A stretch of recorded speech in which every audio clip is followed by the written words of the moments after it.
নমস্কার বন্ধুরা, আমি অরিন্দম চলে আসলাম আজকে এই মুহূর্তে বিরাট বড় একটা ডিএ আপডেট নিয়ে। কেন্দ্রীয় হারে ডিএ পাবেন বাংলার সরকারি কর্মচারীরা। একদিকে যখন বকেয়া ডিএ মামলা নিয়ে উত্তাল বাংলা, ঠিক তখনই আচমকায় ষষ্ঠ বেতন পে কমিশন নিয়ে বড় রায় দিল কলকাতা হাইকোর্ট। এবার কলকাতা হাইকোর্টের তরফে ষষ্ঠ বেতন পে কমিশনের রিপোর্ট চাওয়া হলো রাজ্য সরকারের কাছে। অপরদিকে নতুন করে হাইকোর্টের রায়ে নতুন করে আশার আলো দেখতে শুরু করেছেন লক্ষ লক্ষ সরকারি কর্মচারীরা। কি রায় দিল? এক যুগান্তকারী রায়ে কলকাতা হাইকোর্ট পশ্চিমবঙ্গ সরকারকে অবিলম্বে ষষ্ঠ বেতন কমিশনের সুপারিশ প্রকাশের নির্দেশ দিয়েছে।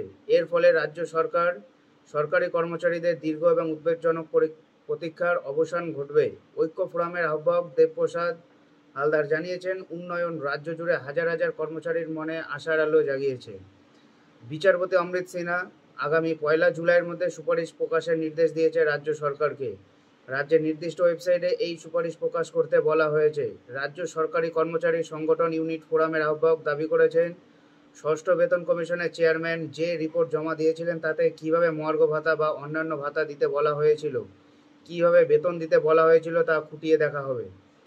পুরো জানার অধিকার রয়েছে রাজ্য সরকারি কর্মচারীদের, এতদিন সেই অধিকার খর্ব করা হয়েছিল। বিশিষ্ট মহল হাইকোর্টের এহেন রায়কে রাজ্যের জন্য বিরাট ধাক্কা বলে মনে করছেন।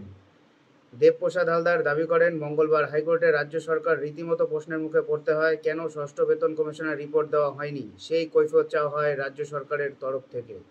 সেটার পরিপ্রেক্ষিতে রাজ্য সরকার তরফে দাবি করা হয়, হাইকোর্টের নির্দেশ দিলে ষষ্ঠ বেতন কমিশনের কপি প্রদান করা হবে। এদিন বিচারপতি একের পর এক প্রশ্নের সম্মুখীন হতে হয় রাজ্য সরকারকে। সেখানে রাজ্য সরকার কিন্তু টোটালি চুপচাপ দাঁড়িয়েছিল। দেখা যাক 1 জুলাই কি হয়। এটাই হলো আজকের আপডেট। এরকম আপডেট পাওয়ার জন্য চ্যানেলটা সাবস্ক্রাইব করে আমাদের পাশে থাকুন। দেখা হচ্ছে পরের ভিডিওতে। ভালো থাকবেন সবাই। নমস্কার, জয় হিন্দ, বন্দে মাতরম।